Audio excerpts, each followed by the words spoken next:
ரொம்ப நாளாகவே உரப்பட வீடியோ ஒன்று போடணுன்னு நினச்சிட்ருந்தேன். அதுக்கு ஒரு வாய்ப்பு கிடச்சிச்சு. பார்த்திங்கன்னா அதுக்கு தேவையான பொருள் நான் அரிஞ்சு வச்சுருக்கேன். அப்புறம் வந்து பருப்பு ஊற வச்சுருக்கேன். எப்படின்னா கடலப்பருப்பு 1 டம்ளர், துவரம்பருப்பு 1 டம்ளர் போட்டேன். 1/4 டம்ளர் பாசிப்பருப்பு, சும்மா கொஞ்சமாக ஒரு 2, 3 துளி போல் உளுந்து சேர்த்துக்கிட்டேன் ஊற வைக்கிறதுக்கு. அப்புறம் அரிசி ஒரு 2 டம்ளர் போட்டுக்கிட்டேன். பருப்பு தான் நிறையா இருக்கணும், அரிசி கொஞ்சம் கம்மியாக தான் இருக்கணும். குவான்டிட்டி அது அவங்கவுங்க வீட்டுக்கு ஏற்ற மாதிரி போட்டுக்கலாம். பார்த்திங்கன்னா இதுதான் தேவையான அளவு.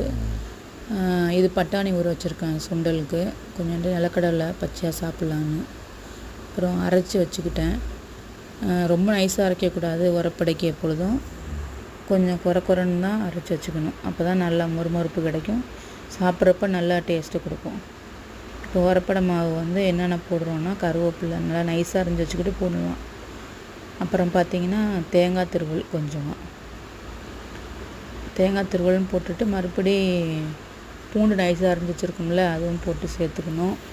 அப்புறம் வந்து பச்சை மிளகா நைஸாக அரிஞ்சு வச்சது. அதுக்கப்புறம் பார்த்திங்கன்னா இஞ்சி நைஸாக கொஞ்சோண்டு அரிஞ்சு வச்சது, செரிமானத்துக்கும் டேஸ்ட்டுக்கும் கூட. வெங்காயம், சின்ன வெங்காயம் போட்டுக்கிட்டு இன்னும் டேஸ்ட்டாக இருக்கும். நான் வந்து பெரிய வெங்காயம் தான் போட்டிருக்கேன். நிறையா போடலாம் வெங்காயம், அப்போ தான் டேஸ்ட் நிறையா கொடுக்கும். அப்புறம் கொத்தமல்லி, அப்புறம் கொஞ்சம் தேவையான அளவு மஞ்சத்தூள், கொஞ்சம் உரப்புக்கு ஏற்ற மாதிரி மிளகாத்தூள்.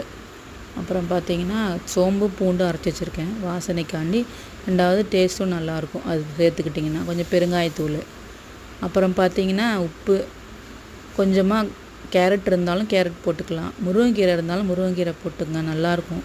இப்போ அடமாவு ரெடி ஆகிட்டு போட்டு கலந்து வச்சுட்டு ஊற்ற வேண்டியது தான். அடமாவு ரெடி ஆகிட்டு நல்லா டேஸ்ட்டாக இருக்கும். புளிக்க வைக்காமல் தான் ஊற்றணும், உடனே தான். புளிக்க வச்சா நல்லா இருக்காது. இதோட சேர்ந்து ஊற்றி பார்த்திங்கன்னா நல்லா டேஸ்ட் நல்லாயிருக்கும். நேற்று நல்லா வந்துருந்துச்சு, நல்லா மொறுமொறுன்னு சாப்பிட்றதுக்கும் நல்லா டேஸ்ட்டாக இருந்துச்சு. வீட்டில் எல்லாருக்குமே பிடிக்கும். இதை நான் எப்போ பண்ணுவீங்கன்னே சொல்லுவாங்க. அதுக்கு இன்றைக்கி ஒரு வாய்ப்பு கிடச்சிச்சு பண்ணுறதுக்கு. இந்த வீடியோ பிடிச்சிருந்தா லைக் பண்ணுங்கள், ஷேர் பண்ணுங்கள், கமெண்ட் பண்ணுங்கள். உங்களுக்கு இந்த வீடியோ வந்து பிடிச்சிருக்குன்னு நம்புகிறேன்.